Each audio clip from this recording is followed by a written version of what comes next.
You fired her for helping a student? Shame on you?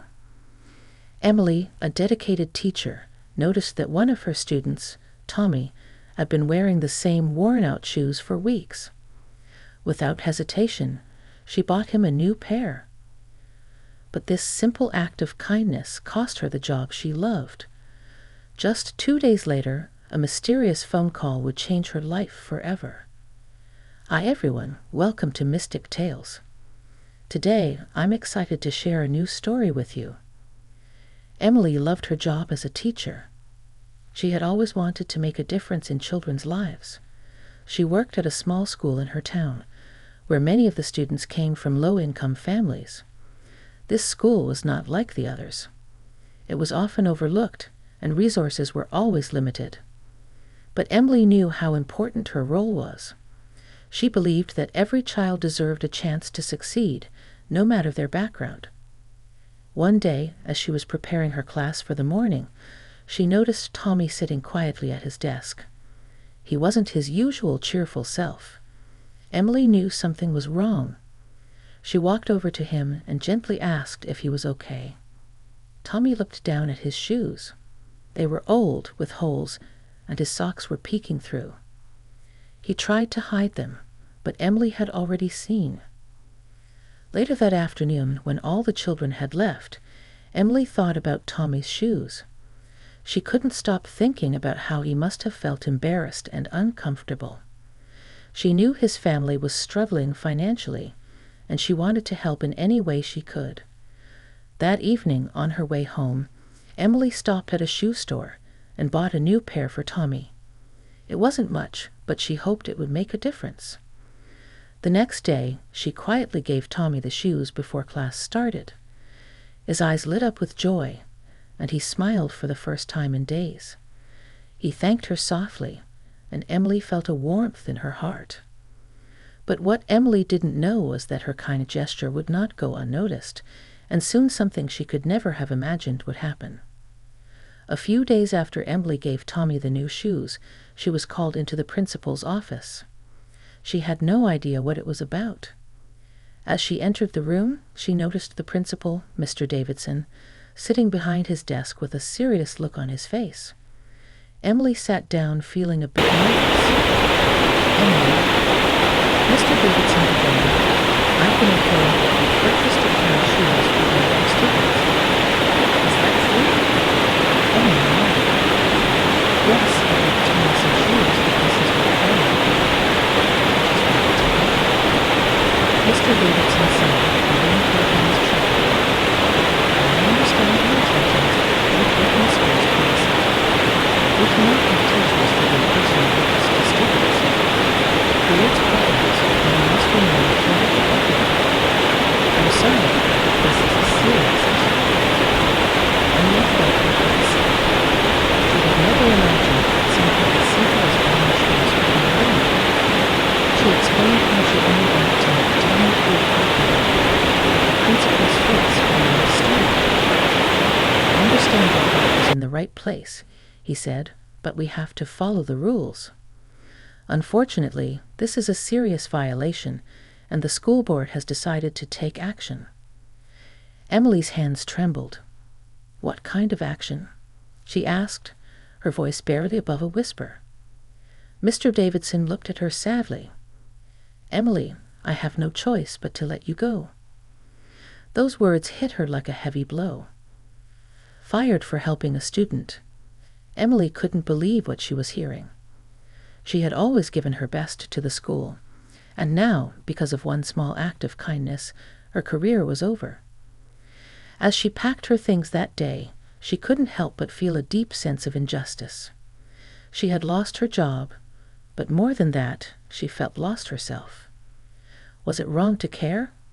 Was it wrong to help someone in need? Emily returned home that evening unsure of what to do next. The job had meant everything to her. Without it, she felt empty. She tried to hold back her tears, but they fell anyway. She had always believed in doing the right thing, but now she was being punished for it. Little did she know that this was just the beginning of her story.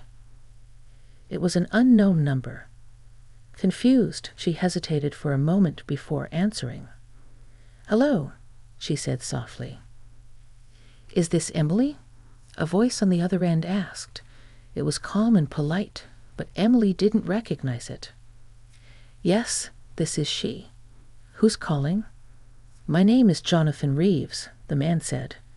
"You don't know me, but I've heard about what happened at your school." Emily's heart raced.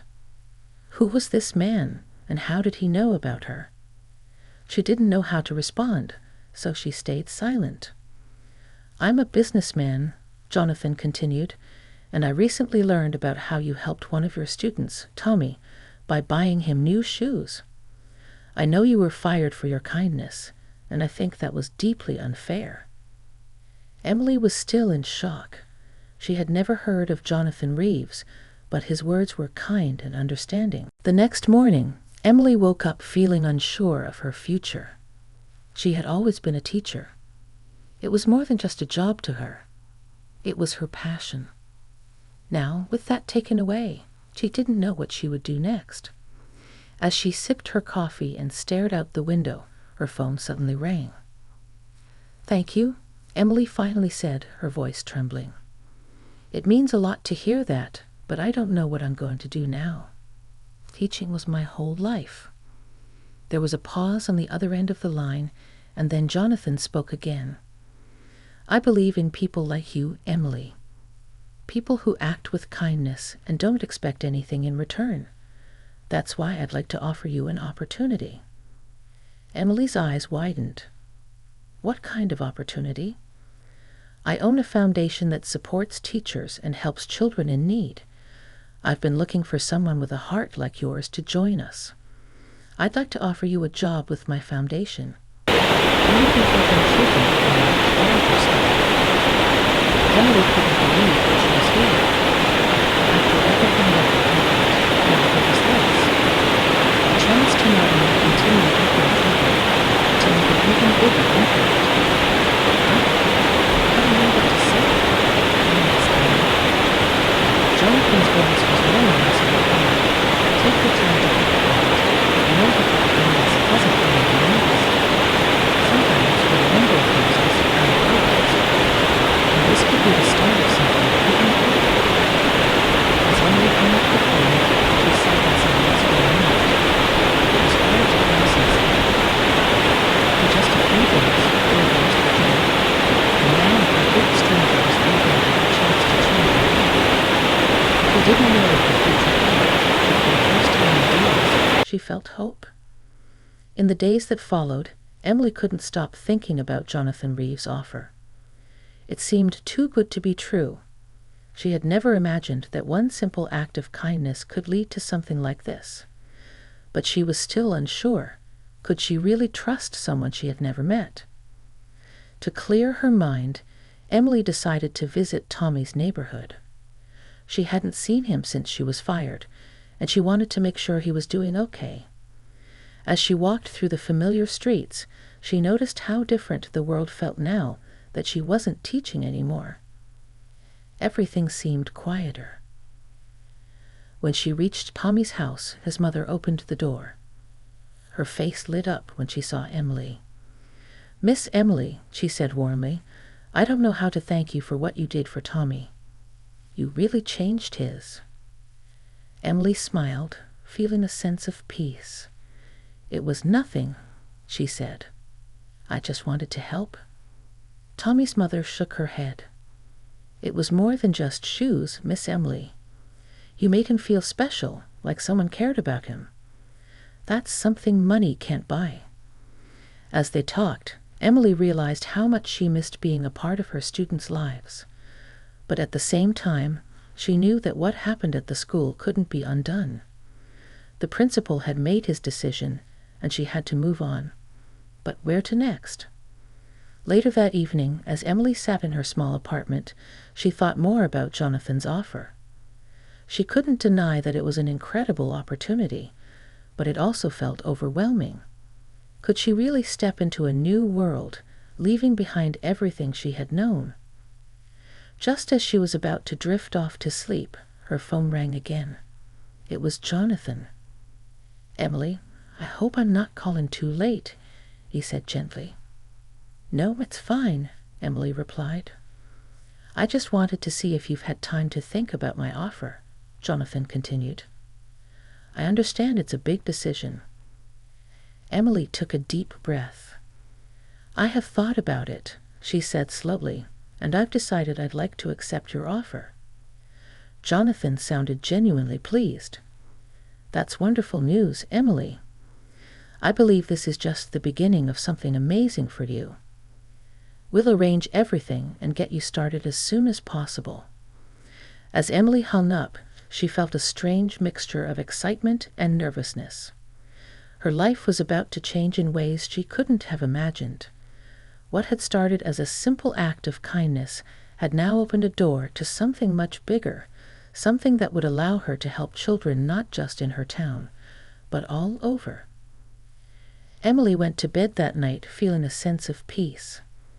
She didn't know exactly what the future held, but for the first time in a long while, she felt like she was on the right path. Weeks later, Emily found herself standing in front of a large modern building. It was the headquarters of Jonathan Reeves Foundation. The place felt vast but welcoming. As she walked through the doors, she couldn't help but think about Emily was greeted by a team of friendly faces. Jonathan had arranged everything, and soon she was part of the team working on projects that helped children in need across the country.